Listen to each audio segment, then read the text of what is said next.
Bocor Alus kita tahu adalah podcastnya Tempo, terafiliasi dengan parpol mana? Banteng. Jadi memang berita-berita yang disampaikan oleh Bocor Alus pasti menyudutkan Pak Jokowi, menghina, membuli, dengan alasan mengkritik. Mereka menggunakan nama Pak Jokowi besar-besar di thumbnail podcast mereka supaya laku ditonton orang, dan ini jadi duit. Duit yang mereka hasilkan, mereka makan, mereka berikan kepada anak istrinya atau dirinya sendiri. Mereka itu makan uang haram, uang memfitnah, uang membuli. Tapi mereka bangga dan mereka tertawa-tawa happy ketika membuat podcast yang berjudul Pak Jokowi. Kita saksikan teman-teman, bagaimana pembenci Pak Jokowi ini memframingkan bahwa kunjungan rakyat ke rumahnya Pak Jokowi adalah dimobilisasi, disetting, diagendakan. Bahkan mereka dengan sok taunya mengatakan hal-hal yang menurut saya adalah sebuah cerita bohong. Kalaupun mereka mendapatkan berita itu dari sumber-sumber yang ada di sana, tapi mereka hanya menerjemahkan apa yang diucapkan oleh sumber-sumber tersebut, tanpa mereka membuktikan dengan melakukan investigasi setiap hari di rumahnya Pak Jokowi. Kalau dalam membuat sebuah narasi dan analisa, mereka hanya melakukan wawancara 1 atau 2 kali, itu tidak bisa menjamin cerita yang mereka sampaikan adalah benar. Analisa itu harus dilakukan terus-menerus selama beberapa bulan. Barulah mereka bisa mengambil sebuah kesimpulan yang bisa kita percaya. Tapi Bocor Alus ini hanya mewawancarai sekali, tapi sudah berkesimpulan. Bocor Alus ini memang membuat kesengajaan untuk menjatuhkan Pak Jokowi, menganggap bahwa Pak Jokowi ini memobilisasi massa supaya beliau eksis terus. Mereka tidak mau menerima kenyataan bahwa Pak Jokowi eksis terus karena memang keberadaan Pak Jokowi dibutuhkan oleh rakyat Indonesia. 80% rakyat Indonesia percaya kepada Pak Jokowi, tapi mereka ini menihilkan itu. Mereka menganggap bahwa Pak Jokowi sudah tidak ada pamornya katanya. Untuk lebih jelasnya, kita saksikan podcast mereka ini yang menurut saya sangat tidak layak untuk ditonton oleh orang-orang yang waras. Dan ada 3 foto presiden di sini. ya, nggak kelihatan ya. Jadi ada ini Jokowi yang Soeharto, lagi tambal ban bocor. Betul. Bannya siapa itu yang bocor? Bocor alus politik. Bocor alus politik. Dulu ada yang bocor gitu ya. Nah ini ada Soeharto di sampingnya. Terus juga di belakang sana ada Prabowo. Betul. Tahu nggak kenapa? Ya. Kenapa cuma 3 ini? Menurut lu kenapa? Karena nggak tahu sih, kan gue Dia menampilkan foto 2 presiden, Pak Jokowi dan Pak Soeharto. Tapi kata-katanya sangat tidak sopan ya, memanggil hanya nama Jokowi dan Soeharto. Kemudian foto Bapak Prabowo tidak ditampilkan. Kenapa? Karena mereka tidak mau terkena Undang-Undang ITE. Apa yang mereka sampaikan di podcast ini banyak yang menyinggung Bapak Prabowo, bahkan menuduh Pak Prabowo sebagai penculik. Bapak ini bukan penculik. betul, Ya kan? betul. Walaupun dia menculik demokrasi, ya kan? Tapi dia tidak beda menculik tipis orang. ya. Iya, tidak Saya mau membahas tentang foto di belakang itu yang Pak Jokowi nambal ban. Foto itu pernah ditayangkan di tahun 2017 dan orangnya ditangkap. Artinya apa? Bahwa foto itu boleh jadi adalah foto rekayasa yang sengaja ditampilkan untuk menghina Pak Jokowi. Di awal podcast mereka saja, mereka sudah menghina Pak Jokowi dengan menampilkan Pak Jokowi lagi nambal ban. Ini kan kurang ajar anak-anak ini, ya. Anak muda yang tidak punya etiket, tidak punya adab. Ini orang tuanya harus malu nih punya anak kayak begini ya. Atau bangga? Oh bangga kalau bapak ibunya brengsek, anaknya jadi brengsek seperti ini, teman-teman. Udah pergi ke sana. Yes. Ya kan? Pram juga sudah lebih dulu ke sana sebelum gue ke sana dan mendapatkan kaos cenderamata dari pas pampresnya Presiden ke-7 Jokowi. Coba Pram diceritakan. Iya, jadi November lalu ya, akhir November kalau nggak salah gue tuh datang ke Solo gitu dan di situ gue iseng tuh sebenarnya lagi ke rumah orang tuanya teman gue gitu, dan terus kemudian iseng gue pengen tahu di mana sih itu rumahnya Jokowi gitu kan, pengen lihat lah. Iseng aja lewat, terus gue turun dari mobil gitu ya di depan rumahnya, sempat ngevlog juga. Terus kemudian tiba-tiba ada pas pampresnya kayaknya datang gitu dan ngasih gue kaos gitu. Dan ternyata gue baru tahu belakang dari Cica nih. Yes. Ternyata gerak-gerik semua yang datang ke sana itu dipantau gitu ya. Betul, karena ada kamera CCTV, ada kamera pengawas lah ya, di atas gerbang kayu itu, Pram, yang kalau lu tahu tuh ada gerbang kayu yang tertutup, nah di situ yang depannya ada kursi itu ya? Betul, ada kursi spot foto itu ada kamera yang mengawasi gerak-gerik pengunjung gitu, dan ya dia jalan-jalan, kalau misalnya kita kesini, dia ikut kesini gitu. Rupanya di baliknya itu ada ruangan pengontrol. Nah sebelum sampai ke sana, gue baru tahu dari Cica ternyata pas pampresnya mengenali gue ya? Betul, iya. ya. Jadi ceritanya ada beberapa pas pampres yang kemudian kasak kusuk ketika lu kesana, Pram. Oh, oke. Itu Uncle Pram bukan sih gitu, karena lu pakai masker kan? Enggak pakai masker. Lu pakai waktu itu. masker, terus dilepas, terus pakai lagi. Oh iya. Malu kelihatan gitu ya kan. Atau takut lu? Nggak takut, cuman gue juga yakin lah nggak mungkin lah digebukin di sana gitu kan. Tapi abis itu, itu pas pampresnya tuh gue dikasih kaos tulisannya militan gitu kan. Ada kaligramnya juga. Betul, pokoknya ada muka pria Solo ini lagi Iya, gitu Jokowi. kan. Dan kemudian ya udah, tapi gue juga lupa tuh naruh di mana tuh kaos gitu. Menarik sih melihat kaos sebagai merchandise para pengunjung gitu, Pram. Karena tulisan di kaligramnya itu menggambarkan pemerintahan Jokowi. Waktu itu infrastruktur, terus Indonesia maju. Terus yang paling menarik ada satu kalimat, ada satu kata, religius. Jokowi itu religius ya? Mukanya nggak percaya kalau Jokowi itu religius. Ya oke, Ya. jadi sekarang ini muncul banyak sekali orang yang meragukan keimanan seseorang, merasa dirinya lebih suci atau lebih bagus dari dia atau bagaimana, entahlah kenapa dia tertawa, itu saya juga nggak tahu ya. Namanya juga asuh ya, anak asuh ya begini. Menghina dengan cara mentertawakan. Ini kritik bukan? Atau penghinaan? Apa ya, penuh dengan kebencian karena mereka nggak betah di sana katanya, ingin buru-buru pulang, seperti mereka dimata-matai karena di situ ada CCTV dan segala macam. Yang punya CCTV bukan Pak Jokowi aja, kayaknya sekarang di kampung-kampung pun CCTV ada. Ketika rumah kita didatangi oleh banyak orang dan kita adalah mantan presiden yang punya banyak pengawalan, tentu para pengawal itu akan bekerja sebagaimana protokoler sebagai pengawal mantan presiden. Tentu dia akan mengawasi siapa saja yang datang. Kok ya dia heran, memang Pak Jokowi nggak boleh ya diawasi? Terus tugasnya pas pampres apa dong kalau tidak mengawasi? Kan bodoh orang ini, ya. Sangat bodoh dan tolol. Dia menceritakan sesuatu yang sebenarnya lumrah dilakukan oleh seorang pas pampres gitu. Mungkin kalau dia main ke rumahnya Pak SBY, pas pampresnya mungkin nggak mengawasi mereka, mungkin. Main catur gitu pas pampresnya ya, jadi mereka asik itu lalu lalang gitu. Di depan rumahnya SBY gitu, foto-foto boleh gitu, didiemin aja gitu mungkin ya. Tapi kan mereka belum melakukan itu ke rumahnya SBY. Kenapa mereka tidak datang ke rumahnya SBY? Kenapa tertarik datang ke rumahnya Pak Jokowi? Ini artinya apa? Mereka ini memang kepo kenapa banyak orang yang datang ke rumah Pak Jokowi. Akhirnya apa? Mereka seolah-olah melakukan investigasi, padahal mereka ingin membuat cerita bohong, mengada-ada hoax, fitnah, supaya masyarakat ini tidak percaya bahwa ada seorang mantan presiden yang dicintai oleh rakyatnya. Mereka ingin membuat orang-orang yang mencintai Pak Jokowi itu patah hati. Oh ternyata Pak Jokowi memobilisasi. Ternyata Pak Jokowi mengatur itu ya. Inginnya begitu, mereka membuatkan kesan seperti itu. Padahal kalau kita sudah menyukai seseorang, walaupun mereka membuat berita seperti apapun, mau ngeledek-ledek seperti gaya mereka ini, nggak akan ada pengaruhnya. Bagi kami yang mencintai Pak Jokowi, kami tetap percaya bahwa yang datang ke rumah Pak Jokowi, murni mereka ingin datang menjumpai presiden kecintaannya. Murni mereka ingin datang beramai-ramai untuk menyaksikan presiden yang disayanginya sehat walafiat, segar. Dan mereka ingin berfoto sebagai sebuah kebanggaan. Banyak yang mencintai Pak Jokowi, berjumpa Pak Jokowi tapi nggak punya uang. Jadi mereka menabung, banyak yang melakukan itu.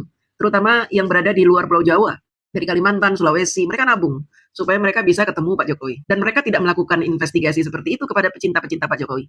Harusnya mereka adil. Mereka datangi pecinta-pecinta Pak Jokowi di seluruh Indonesia, dari Sabang sampai Merauke. Mereka tanyakan. Jangan mereka datang ke sana, duduk, foto-foto, terus merasa sudah punya bahan untuk membuli Pak Jokowi. Merasa sudah punya bahan untuk menjatuhkan Pak Jokowi. Merasa bahwa apa yang mereka lakukan sudah membuktikan bahwa Pak Jokowi memobilisasi rakyat ke rumahnya. Nah ini kan wartawan gemblung, ya. resepsionis dong berarti menerima tamu. Enggak. Jadi sebetulnya rumah Jokowi di Jalan Kutai Utara 1 itu dipakai memang untuk menerima tamu dan wisatawan. Tamunya macam-macam ya, Pram. Ada pejabat, ada politikus, ada mantan relawannya, ada relawan yang sekarang masih eksis dan lain sebagainya. Hampir setiap hari Jokowi menerima tamu di situ. Dan juga wisatawan dari berbagai daerah berkunjung ke sana. Mungkin kita ingat ya beberapa waktu yang lalu itu ramai sekali soal tembok ratapan, Pram. Tembok ratapan Yeru Solo. Diplesetin begitu ya. Yeru Solo, oke. Yeru Solo. Karena ada konten-konten di media sosial yang beredar, anak-anak muda yang memperagakan pose mirip seperti di Yerusalem, di tembok ratapan di Yerusalem. Yang begini, terus ternyata mereka juga membawa bunga dan sebagainya kayak ziarah gitu, Pram. Bunga? Ini Ini ngunjungin Jokowi atau ngunjungin kuburan bawa bunga segala? Itu bentuk satir ya. Bentuk satir, karena di Google Maps juga rumah Jokowi itu kemudian ditandai sebagai tembok ratapan Yeru Solo. Waktu itu sempat ada Yeru Solo dan ternyata setelah gue juga sempat ke Solo kan kemarin awal Maret ya. Dan ketemu dengan beberapa orang di sana, beberapa di antaranya timnya Jokowi ya di sana, dan mereka bercerita kepada kita gitu bahwa orang-orang yang membuat konten Yerusalem Solo itu, Yeru Solo itu dipanggil oleh polisi, ditanya-tanyai apa maksudnya, mereka dari mana dan sebagainya. Nggak ditahan sih, tapi kemudian mereka diinterogasi aja gitu. Mereka ini dari mana dan maksudnya apa. Ya. Kurang ajar ini. Jadi kalau ditanya-tanya polisi wajar. Asu ini ingin bilang bahwa cuman membuat berita tembok ratapan saja sampai ditanya-tanya oleh polisi. Modar ditanyain polisi. Itu masih mending ditanya-tanya polisi ya. Coba kamu ke depan rumahnya Pak Soeharto itu. Ya coba deh ke situ. Kamu megang-megang temboknya. Hah? Ya diketok pala kamu itu. Masih mending kamu nggak cuma ditanya-tanyain doang ya setelah viral itu pun. Kita tuh datang ke rumah Pak Jokowi itu bebas di situ. Mau joget-joget, mau apa, mau foto. Rumah SBY coba kamu begituin. Kalau kamu disepak sama pas pampresnya. Ya kan? Ini apa aja sih nih si pria Solo ini sebegitu dicintainya gitu Iya. kan. Ya kan kita nggak tahu juga ya, kita juga tidak kemudian seuzon gitu loh. Bahwa tidak ada orang yang mencintai Jokowi selain Iriana Jokowi gitu. Dan anak-anaknya tentu saja Stefanus mencintai. Pramono juga mencintai. Oh, Karena, sangat tidak, sangat tidak. karena berziarah ke Solo. Oh, enggak, itu beda. Itu cuman hanya ingin melihat, ingin melihat seperti apa rumahnya gitu. Nah, dan kita juga sudah dapat info waktu itu adalah yang mengerahkan gitu. Ya. Cuman waktu itu memang belum dapat detailnya seperti apa ya. Ya, biarin dulu lah biar senang-senang sama orang-orang yang mengunjungi dia gitu. Dan mungkin lebih baik dia menerima tamu ketimbang tukang tambal ban misalnya kan. Ini dua orang ini kenapa begitu terganggu gitu dengan kegiatan Pak Jokowi setelah pensiun? Pak Jokowi hobi belusukan itu kan bagus ya. Artinya Pak Jokowi masih peduli dengan rakyat. Dan memang rakyat masih butuh Pak Jokowi. Suka tidak suka kamu benci dengan Pak Jokowi, dunia pun butuh Pak Jokowi. Buktinya Pak Jokowi masih dipakai itu sebagai penasehat Bloomberg. Kamu nggak bahas itu? Pak Jokowi emang masih kerja ya? Pak Jokowi kok masih ngantor? Emang masih kerja? Bloomberg aja masih pakai kok, masih ngundang Pak Jokowi untuk jadi penasehat. Ya, jadi gak usah meremehkan begitu. Kamu itu apa sih? Kalau menghina Pak Jokowi itu ya pakai takaran gitu. Kamu itu siapa? Yang kamu hina itu siapa? Ya. Harusnya berkaca orang-orang seperti ini. Saya enak sebenarnya ya, mereaksi video mereka, enak benar saya. Karena ini nggak ada isinya ya, isinya bully-bulian, hina-hinaan gitu. Jadi emang cocok sih kalau dipanggil anak asuh ini ya. Ini namanya post power terapi ya. Post power terapi. Biasanya post power syndrome aja. Iya, itu ya Anda yang bilang gitu kan, bukan saya yang bilang. Oh enggak, saya kan menanggapi Anda ya, Pak Pram. Ya.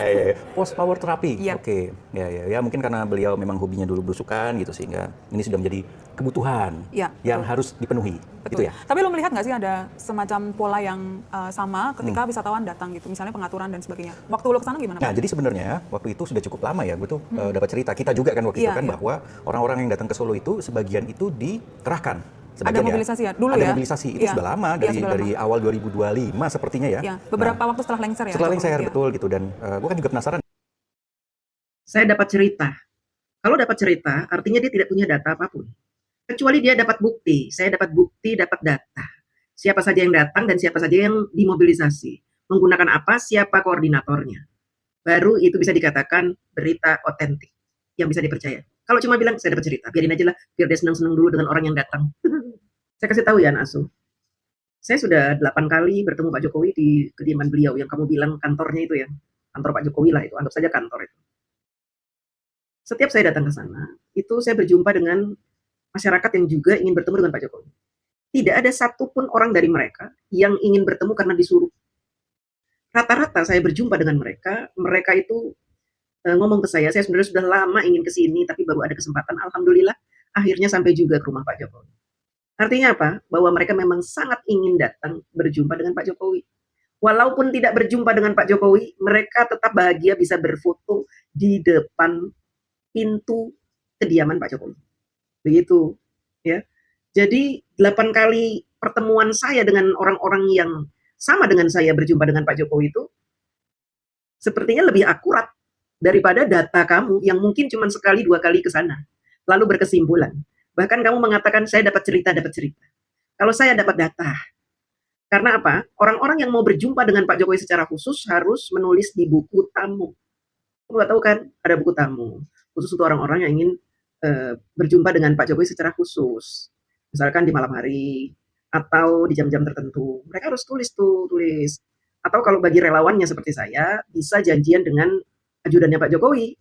Ya, tapi tidak melulu kita dikasih kesempatan berjumpa dengan Pak Jokowi, tergantung dengan kesibukan Pak Jokowi. Saya tidak mudah ketemu dengan Pak Jokowi itu loh. Walaupun saya sudah telepon atau WA, kirim WA kepada Pak Syarif, tapi belum tentu saya ketemu dengan Pak Jokowi. Kadang-kadang ya saya diinformasikan Bapak nggak ada di tempat, jadi nggak bisa ketemu gitu. Walaupun sudah janjian. Jadi tidak seperti yang kamu pikir bahwa orang-orang yang datang ke sana itu dengan mudahnya bisa bertemu dengan Pak Jokowi. Tidak. Lalu aturan untuk berjumpa dengan Pak Jokowi yang tidak boleh bawa sesuatu itu sudah protokoler. Bukan karena kemauan Pak Jokowi, itu sudah protokoler pas pampres, itu ada peraturannya. Kamu mau ke rumahnya Pak SBY juga begitu. Gak boleh bawa macam-macam. Apalagi dia yang datang banyak gitu. Bisa jadi kan ada orang bawa ini, bawa itu yang mencelakai Pak Jokowi. Makanya gak boleh bawa apa-apa. Bahkan pakai tutup kepala saja, topi itu gak boleh. Mesti dilepas topinya. Takut di dalam topi itu ada apa gitu. Ini menganggap bahwa Pak Jokowi itu bukan presiden, sehingga tidak boleh Pak Jokowi menerapkan peraturan-peraturan protokoler pas pampres. Kan bodoh ini. Udahlah, malas saya, udah segitu aja lah. Soalnya isinya tuh hanya ngenyek dan membuli. Ya. Jadi saya harus meluruskan sedikit dari apa yang sudah mereka kemukakan, unek-unek mereka, bagaimana mereka sangat khawatir melihat Pak Jokowi masih banyak mencintai, dan ada di belakang dari podcastnya mereka mengatakan bahwa kalau saya ketemu dengan Pak Jokowi, saya akan bilang, Pak, sudahlah Pak, berhenti saja. Dasmu kui, nyuruh-nyuruh kamu itu siapa? Nyuruh-nyuruh Pak Jokowi berhenti. Kami rakyat Indonesia yang mencintai Pak Jokowi masih berharap Pak Jokowi terus lanjut menjadi master politik Indonesia, supaya gagasan-gagasan Pak Jokowi bisa ditiru dan diikuti oleh calon-calon presiden berikutnya. Begitu. Bahkan karena kami tidak punya calon-calon di luar dari trahnya Pak Jokowi, kami ini relawannya Pak Jokowi akan terus mendukung Pak Jokowi dan trahnya untuk memimpin Indonesia. Mau apa kamu? Hah? Mau apa kamu? Dan omongan saya ini bukan basa-basi. Saya sudah mengumpulkan sangat banyak sekali militan-militan Jokowi di seluruh Indonesia, dan nanti akan saya buktikan di tahun 2029. Ya, supaya kamu paham siapa yang saat ini sedang kamu bully. Pak Jokowi memang kelihatan sederhana, kelihatan gampang untuk dibully, tetapi kekuatan Pak Jokowi kamu tidak akan pernah bisa dan sanggup untuk menghitungnya. Kekuatan Pak Jokowi itu melebihi kekuatan dari presiden-presiden sebelumnya. Kalau kekuatan presiden-presiden sebelumnya berkumpul melawan dengan kekuatan Pak Jokowi yang mana di belakangnya ada rakyat, maka semuanya itu nggak ada tandingannya. Pak Jokowi tetap yang tertinggi elektabilitasnya. Kamu harus paham itu. Makanya Pak Prabowo, saya yakinkan bahwa di tahun 2029 tetap akan menggandeng Mas Gibran. Karena Pak Prabowo sangat tahu bahwa pendukung Pak Jokowi itu, militan-militan Pak Jokowi yang tidak akan pernah bergeser itu sangat banyak. Dan kemungkinan besar jika Pak Prabowo dengan Mas Gibran masih bersatu di 2029, maka Prabowo Gibran akan memimpin Indonesia lagi. Siap-siap kamu. Ya, siap-siap fitnah-fitnah baru kamu nanti jadikan uang untuk memenuhi kebutuhan kamu sehari-hari bersama sanak keluarga kamu itu. Berilah mereka hasil memfitnah kamu itu.